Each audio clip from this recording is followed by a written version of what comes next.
আপনি যদি সারা দিনে শুধুমাত্র নবীজির প্রতি দরুদ প্রেরণ করার আমলটাই জিকির হিসাবে সবচেয়ে বেশি করেন, দোয়া হিসাবে যদি এটাই আপনি সারাদিন করতে থাকেন, তো আপনার জন্য যথেষ্ট হবে আল্লাহর কাছে। আর কিছু না চাইলেও চলবে, আর কিছু না চাইলেও চলবে। দুরুদ মানে হলো নবীজির জন্য দোয়া করা। টেরও পাবেন না কত জায়গায় আল্লাহ অনুগ্রহ করেছেন, আল্লাহ বাঁচাই দিয়েছেন, একটুর জন্য শেষ হয়ে যান নাই। ওই যে দুরুদ পড়ছেন, আল্লাহ তাআলা রক্ষা করছে, আপনি খবরও নাই। আল্লাহ তাআলা আপনার প্রতি বিশাল একটা দান করছে, আপনি লক্ষ্য করেন নাই। ওই যে দুরুদ পড়ছেন একবার, 10 রহমত হবে। এভাবে যত দুরুদ পড়বে সে তত রহমত এবং অনুগ্রহ পাবে।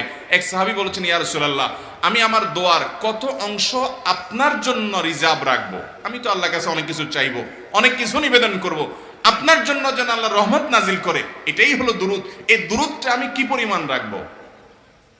4/1 3/1, অর্ধেক? এরপরে সাহাবী বলছেন, আসলে যদি সবগুলোই করি, উনি এক একটা পার্সেন্টেজ বলছেন, আর নবী করিম সাল্লাল্লাহু আলাইহি ওয়াসাল্লাম বলছেন যে, তাকে বোঝাচ্ছেন যে আরো বেশি করতে পারলে ভালো হয়। তো সাহাবী বাড়াইতে বাড়াইতে শেষ পর্যন্ত বলেন যে, আমার দোয়া যদি সবগুলো আপনার জন্য করি, আমি যদি আর কোনো দোয়া না করি, শুধু আপনার জন্যই দোয়া করি, নবী করিম সাল্লাল্লাহু আলাইহি ওয়াসাল্লাম তাকে সুসংবাদ দিলেন যে, তাহলে তোমার আর কোনো সমস্যা থাকবে না, সব সমস্যা দূর হয়ে যাবে, তোমার কোনো পেরেশানি থাকবে না।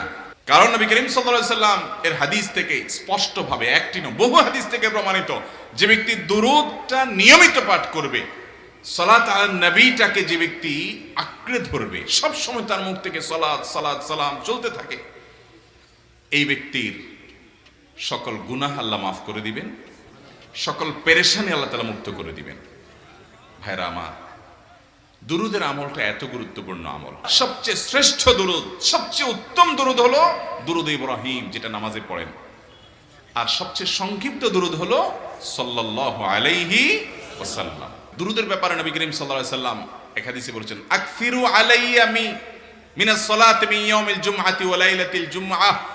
জুমার রাতে আর জুমার দিনে, অর্থাৎ বৃহস্পতিবার দিবাগত রাত আর জুমার দিন শুক্রবার, এই সময়গুলোতে তোমরা আমার প্রতি বেশি বেশি দুরূদ পাঠ করো। এই যে নবীজি বলছেন বেশি বেশি পাঠ করো, তাহলে দুরূদটা বেশি বেশি পাঠ করতে হবে। ঠিক একইভাবে 2 নম্বর যেটা, দ্বিতীয় আমল যেটা ইস্তিগফার, এটাও বেশি বেশি করতে হবে।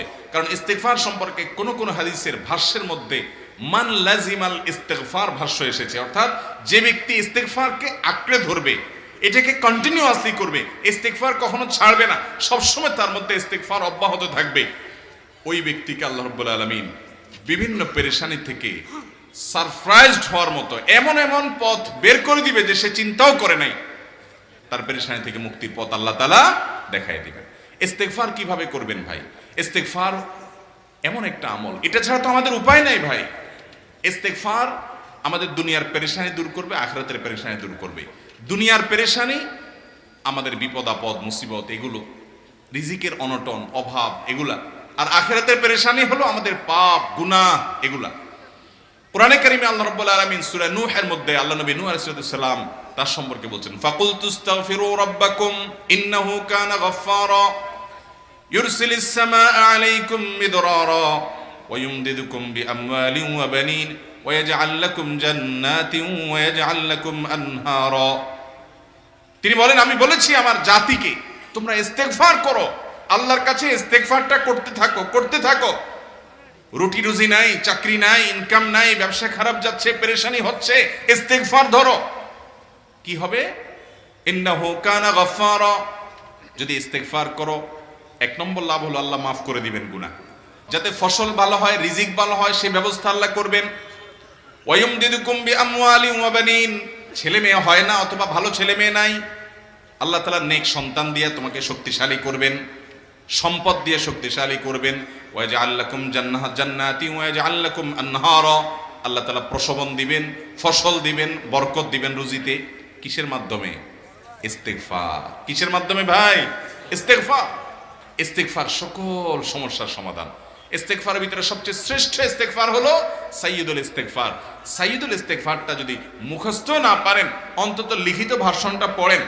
সাইয়্যিদুল ইস্তিগফারের যে অর্থ, এটার যে মর্ম, বড় হৃদয়গ্রাহী ভাই, বড় মর্মস্পর্শী। ইমানদার এটার অর্থের দিকে তাকায় যদি পড়ে, তো তার অন্তর না গলে পারে না। এটা হলো বড় ইস্তিগফার। এত বড় ইস্তিগফার পড়তে পারেন না, কোনো পেরেশানি নাই, কোনো অসুবিধা নাই। সবচেয়ে ছোট ইস্তিগফার হলো আস্তাগফিরুল্লাহ, আস্তাগফিরুল্লাহ, আস্তাগফিরুল্লাহ। আল্লাহ আপনার কাছে ক্ষমা চাই, কত ভুল হয়ে যায়, কত অন্যায় হয়ে যায়। ভাইরা আমার, এটা হলো রিমুভার। ভুল করে কিছু লিখছেন, রিমুভ করে ফেলছেন, শেষ হয়ে গেছে। আপনি ঘন ঘন ইস্তিগফার পড়তে থাকেন। অগণিত ভুল হয়, অগণিত ত্রুটি হয়, বারবার ইস্তিগফার এগুলোকে সবগুলোকে শেষ করে দেয়। ভাইরা আমার, নিরাপত্তা এনে দেয়। আল্লাহ কোরআনে কারিমে বলেছেন যে আপনার রব আপনার কওমের প্রতি আযাব নাজিল করবেন না যদি আপনি থাকেন। আর যদি তারা ইস্তেগফারে রত রাখে, তাহলে গণ আযাব আল্লাহর পক্ষ থেকে আসবে। চলতে ফিরতে আস্তাগফিরুল্লাহ ওয়া আতুবু ইলাইহি, অথবা শুধু আস্তাগফিরুল্লাহ। আরেকটা ইস্তেগফার হাদিসে বর্ণিত, আস্তাগফিরুল্লাহাল্লাযী লা ইলাহা ইল্লা হুয়াল হাইয়ুল কাইয়্যুম ওয়া আতুবু ইলাইহি ওয়া লা হাওলা ওয়া লা কুওয়াতা ইল্লা বিল্লাহ। এটাও ইস্তেগফার। তাহলে একটা বড় ইস্তেগফার, একটা মিডিয়াম, একটা ছোট, যার যেটা সুবিধা হয় এটা পড়েন। বড়টা হলো সাইয়্যিদুল ইস্তেগফার, সবচেয়ে শ্রেষ্ঠ ইস্তেগফার যেটা হাদিসে বর্ণিত হয়েছে। সাইয়্যিদুল ইস্তেগফার নবীজি সকাল সন্ধ্যা পাঠ করতেন, বিভিন্ন সময় পাঠ করতেন, রাতে পাঠ করার কথা বলতেন। সাইয়্যিদুল ইস্তেগফার পাঠ করলে আল্লাহ রাব্বুল আলামিন ওই দিনে, ওই রাতে, ওই ব্যক্তি মারা গেলে তার সব গুনাহ খাতা মাফ করে তাকে জান্নাত দিবেন ইনশাআল্লাহ। অতএব ভাইরা আমার, সাইয়্যিদুল ইস্তেগফার সবচেয়ে বড়, আস্তাগফিরুল্লাহাল্লাযী লা ইলাহা ইল্লা হুয়াল হাইয়ুল কাইয়্যুম ওয়া আতুবু ইলাইহি ওয়া লা হাওলা ওয়া লা কুওয়াতা ইল্লা বিল্লাহ। এটা হলো মাঝারি ধরনের। আর সবচেয়ে ছোট ইস্তেগফার হলো আস্তাগফিরুল্লাহ ওয়া আতুবু ইলাইহি। দোয়া ইউনুস জানা আছে তো? লা ইলাহা ইল্লা আনতা সুবহানাকা ইন্নী কুনতু মিনাজ জালিমিন। ভাইরা আমার, অর্থের দিকে তাকায়া মাঝে মধ্যে মোবাইল টোবাইল সব ফালায় রেখে একটু আল্লাহর সাথে কথা বলবেন, আল্লাহর সাথে একটু কানেক্টেড হওয়ার চেষ্টা করবেন, আল্লাহর সাথে একটু সংযুক্ত হওয়ার চেষ্টা করবেন। ডিসকানেক্টেড তো পুরো লাইফটা কাটায় দিলেন, একটু কানেক্টেড হওয়ার চেষ্টা করেন। প্রতিদিন কিছু সময় বসে একটু জিকির করেন, চলতে ফিরতে একটু আল্লাহকে সময় দেন। অর্থের দিকে তাকান, কত মর্মস্পর্শী। লা ইলাহা ইল্লা আনতা, আল্লাহ আপনি ছাড়া কোনো সত্যিকারের মাহবুদ নাই, উপাস্য নাই। সুবহানাক, আপনি পবিত্র, আমি আপনার পবিত্রতা জ্ঞাপন করছি।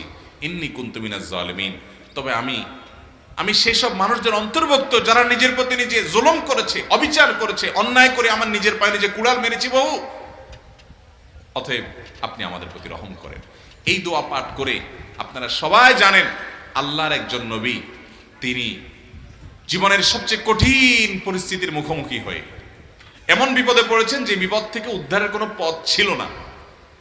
দুনিয়াবী সকল সিস্টেম বলবে যে সমুদ্রে নিক্ষেপিত হয়ে বিশাল বড় সমুদ্রের প্রাণী মাছের পেটে চলে গেলে সে মানুষ আবার বাঁচে কিভাবে? মুহূর্তের ভিতরে তো মারা যাবে অক্সিজেনের অভাবে। এটাই দুনিয়ার সিস্টেম বলে। আল্লাহ তাআলা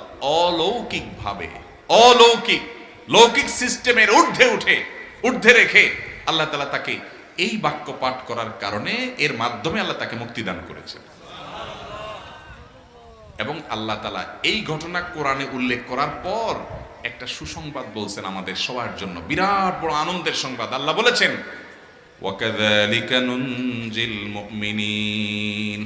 এই বাক্য পাঠ করার পর ইউনূস আলাইহিস সালামকে শুধু রক্ষা করেছেন আল্লাহ, তাই নয়, আল্লাহ বলেছেন একইভাবে তাকে যেরকম রক্ষা করেছি, এই বাক্য যদি কেউ পড়ার মতো পড়ে, হক আদায় করে পড়ে, মনের গভীর থেকে পড়ে, মর্ম উপলব্ধি করে পড়ে, নিয়মিত পড়ে, ওয়াকাযালিকা নুনজিল মুমিনিন, ঈমানদারদেরকে আমি রক্ষা করে দেব। এইভাবে